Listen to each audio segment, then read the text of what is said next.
Channel of Vadodara.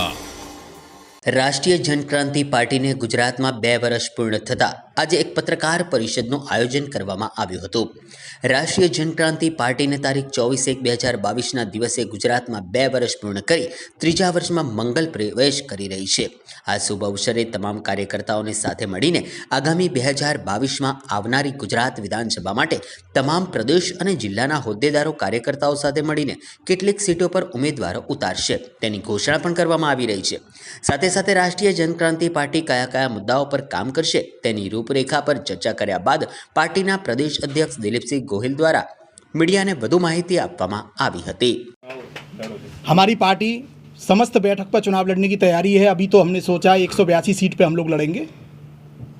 अगर आने वाले समय में मुद्दों के आधार पर किसी विचारधारा के तहत अगर हमारा किसी से तालमेल बनता है तो हम लोग गठबंधन के लिए भी तैयार हैं। हमारे यहाँ गठबंधन के विकल्प खुले हुए हैं। किसके साथ आप? नहीं, अभी किसी पार्टी के साथ हमारा कोई गठबंधन की बात नहीं है। हमने कहा विचारधारा और सिद्धांतों के आधार पर। जैसे इधर बताया गया था कि अभी आपकी पार्टी का संगठन यानी 17-18 जिले में ही है, तो बाकी जिलों का आप क्या करोगे? हाँ, अभी 17-18 जिले का मतलब है, मैंने पहले ही कहा कि कोविड की वजह से, लॉकडाउन की वजह से हमारी टीम सभी जिलों में नहीं पहुँच पाई। इसका हमें थोड़ा दुख है, लेकिन जो हम जिला बाकी रह गए हैं, अभी मैं समझता हूँ दिसंबर-नवंबर में चुनाव है 2022 में, तो हमारे पास समय है। बाकी के जहाँ जहाँ भी जिला, तालुका, गांव, वार्ड हमारे रह गए हैं संगठन के, हम बहुत जल्दी उसको पूरा कर लेंगे समय से रहते। अगर जल्दी इलेक्शन होता है, इसकी पत्रकार परिषद क्या उद्देश्य है, क्या कहना चाहोगे? नमस्कार। राष्ट्रीय जनक्रांति पार्टी राष्ट्रीय अध्यक्ष रामसेवकानंद उपाध्याय, आज मैं बड़ौदा में द्वितीय स्थापना दिवस समारोह के कार्यक्रम में उपस्थित हुआ हूँ।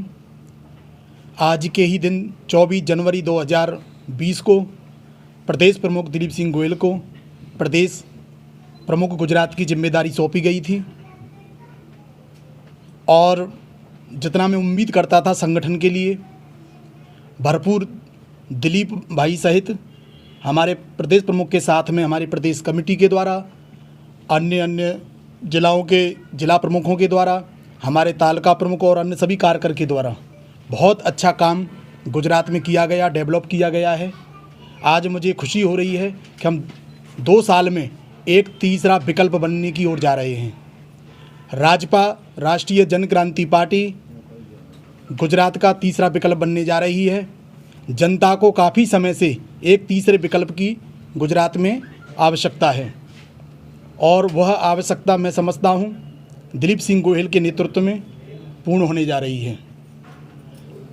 थोड़ा सा हमें दुख इस बात का भी है कि 2020 में लॉकडाउन लगने की वजह से, उसके बाद में फिर 2021 में दूसरी कोरोना की महामारी वापसी की, उसकी वजह से हम लोग बहुत ज़्यादा लोगों तक नहीं पहुंच पाए।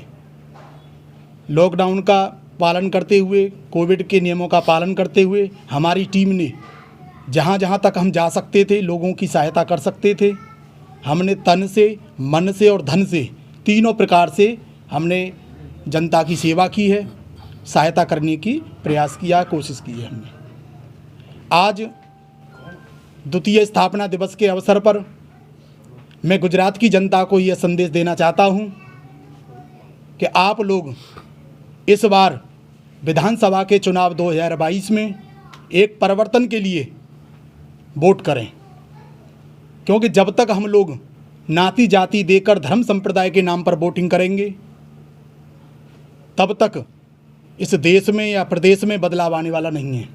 75 साल के बाद भी आज भी हम लोग रोटी के लिए लड़ाई लड़ रहे हैं, रोजगार की लड़ाई लड़ रहे हैं। ये सबसे बड़ा दुर्भाग्य है, जबकि हमारे लिए सबसे पहला जो अधिकार था रोटी, कपड़ा और मकान, जिसको मौलिक अधिकार कहा जाता है, फंडामेंटल राइट कहा जाता है, ये सबसे पहले भारत में राष्ट्रीय अध्यक्ष कही રહ્યા છે 2 વર્ષ થયું છે પરંતુ લોકો સુધી પાર્ટી નથી પહોંચી શકી। વિધાનસભાનું ચુનાવ છે, ચૂંટણી આવી રહી છે, કઈ રીતની તૈયારીઓ છે, શું કહેવા છો? રાષ્ટ્રીય જનક્રાંતિ પાર્ટી ગુજરાત પ્રદેશ પ્રમુખ દિલીપસિંહ ગોહિલ, તમારો જે સવાલ છે કે પાર્ટી લોકો સુધી પહોંચી નથી, પાર્ટી લોકો સુધીને પહોંચેલી છે, પણ જે ક્ષેત્રમાં પહોંચવી જોઈએ ત્યાં સુધી હજી પહોંચી નથી એ વાત પણ સાચી છે, પણ આવનારા સમયની અંદર અમે ગ્રાસરૂટ સુધીનું કામ કરીને અમે લોકોની વચ્ચે પહોંચીશું. કયા પ્રકારનું પરિણામ તમે જોઈ રહ્યા છો? 2 વર્ષ તમારે અધ્યક્ષ તરીકે થયા, બધા જ તમામ બેઠકો પર ચૂંટણી લડવાનું વિચારી રહી છે પાર્ટી. પરિણામ તમે શું જુઓ છો? અમારી લગભગ 100 સીટોનું તો અત્યારે તૈયારી છે લડવા માટેની, અને પરિણામ તો હાર જીત તો પછીની વાત છે, પણ અમારું માનવું એવું છે કે સારામાં સારું રિઝલ્ટ આ વખતે રાજપાને ગુજરાતની અંદર મળશે. કેટલી સીટ આવશે, શું માનો છો? હાર જીત તો તે સમયે જ નક્કી થશે. ગુજરાતની જનતાને નક્કી કરવાનું છે કે કોને બેસાડવાના કોને નથી બેસાડવાના. જેનું કામ સારું હશે ગુજરાતની જનતા તેને જ બેસાડશે. રોટી, કપડાં, મકાન 3 મુખ્ય મુદ્દા છે. વર્ષોથી આ જ મુદ્દા આવેલા છે. આની સાથે સંકળાઈને અનેક ગુજરાતના મુદ્દાઓ કયા તમે આગળ લઈ વધશો? રોટી, કપડાં અને મકાનના જે મુદ્દા છે તો વર્ષોથી લોકો બધી જ પાર્ટીઓ આ જ મુદ્દા ઉપર ઇલેક્શન લડ્યા છે અને આ જ મુદ્દા ઉપર જીત્યા છે, પણ એ લોકોએ આજ દિન સુધીની અંદર આ જે મુદ્દા છે એનું પૂર્ણ વિરામ લાયા નથી. પણ રાજપા એક એવી સરકાર છે કે આ સરકાર બનશે તો અમે આ મુદ્દાના પૂર્ણ વિરામ લાવીશું, અને આના સિવાયના બેરોજગારી છે, શિક્ષણ છે, આરોગ્ય છે, તમામ મુદ્દાઓ પર અમે કામ કરીશું અને ગુજરાતની જનતાને બતાવીશું કે સરકાર ધારે તો સમગ્ર મુદ્દાઓને પૂર્ણ વિરામ લાવી શકે છે. ગુજરાતમાં તમે સક્રિય છો, કયા પાર્ટી સાથે બી કોઈ વાતચીત ચાલી રહી છે? કેમ કે એક સાથે આટલી મોટી પાર્ટી ઊભી કરવી, કોઈ પાર્ટી સાથે ગઠબંધનની વાતચીત તમારી ચાલતી છે? હજી સુધી તો કોઈ પાર્ટી સાથે અમારી ગઠબંધનની કોઈ વાત ચાલી નથી, પણ આવનારા સમયની અંદર જે પાર્ટી અમારી વિચારધારા સમક્ષ ચાલશે, બેરોજગારીના મુદ્દા પર ચાલશે, આરોગ્ય ક્ષેત્રે અમારું સમર્થન કરશે, એ પાર્ટી સાથે અમે ગઠબंधन કરીશું. बहुत ज़्यादा लोगों तक नहीं पहुंच पाए. लॉकडाउन का पालन करते हुए, कोविड के नियमों का पालन करते हुए हमारी टीम ने जहां जहां तक हम जा सकते थे, लोगों की सहायता कर सकते थे, हमने तन से, मन से और धन से तीनों प्रकार से हमने जनता की सेवा की है, सहायता करने की प्रयास किया, कोशिश की है हमने.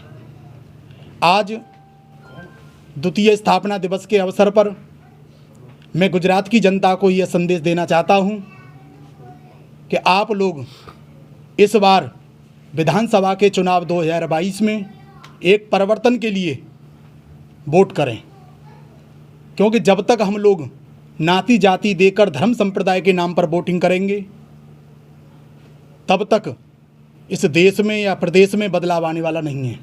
75 साल के बाद भी आज भी हम लोग रोटी के लिए लड़ाई लड़ रहे हैं, रोजगार की लड़ाई लड़ रहे हैं. ये सबसे बड़ा दुर्भाग्य है, जबकि हमारे लिए सबसे पहला जो अधिकार था रोटी, कपड़ा और मकान, जिसको मौलिक अधिकार कहा जाता है, फंडामेंटल राइट कहा जाता है, ये सबसे पहले भारत में जन्मे हुए प्रत्येक व्यक्ति का अधिकार है. इसको रोटी, कपड़ा, मकान मिलना चाहिए, सम्मान के साथ जीने का अवसर मिलना चाहिए, लेकिन नहीं हो पाया. सभी को ये चीज़ें सुलभ नहीं हो पाई हैं. हमारी पार्टी रोटी, कपड़ा और मकान, इन 3 चीज़ों को ही प्रमुख मुद्दा बनाकर बाकी युवाओं को रोजगार और किसानों को व्यापार से जोड़कर हम प्रदेश की बेरोजगारी को दूर करना चाहते हैं. इसके साथ में महिलाओं के लिए 50% आरक्षण देकर समस्त सरकारी और गैर सरकारी क्षेत्रों में भागीदारी सुनिश्चित करना चाहते हैं.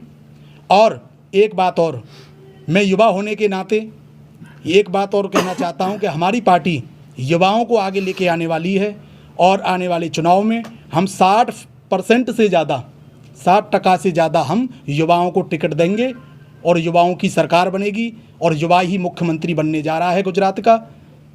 ये हमारे लिए बहुत बड़ी खुशी की बात है, गुजरात की जनता के लिए, कि अब समाज सेवी लोग, क्रांतिकारी सोच वाले लोग, राष्ट्रवादी सोच वाले लोग राजपा का दामन थामकर, जुड़कर इस क्रांतिकारी भावना को, इस लड़ाई को आगे बढ़ाने का काम कर रहे हैं. और मैं उन सभी कार्यकर्ताओं का हार्दिक स्वागत, अभिनंदन करता हूं और उम्मीद करता हूं कि हम लोग अपनी विचारधारा के तहत आगे बढ़कर जनता की सेवा कर पाएंगे और जनता की उम्मीद पर पूरी तरह से खरा उतर पाएंगे.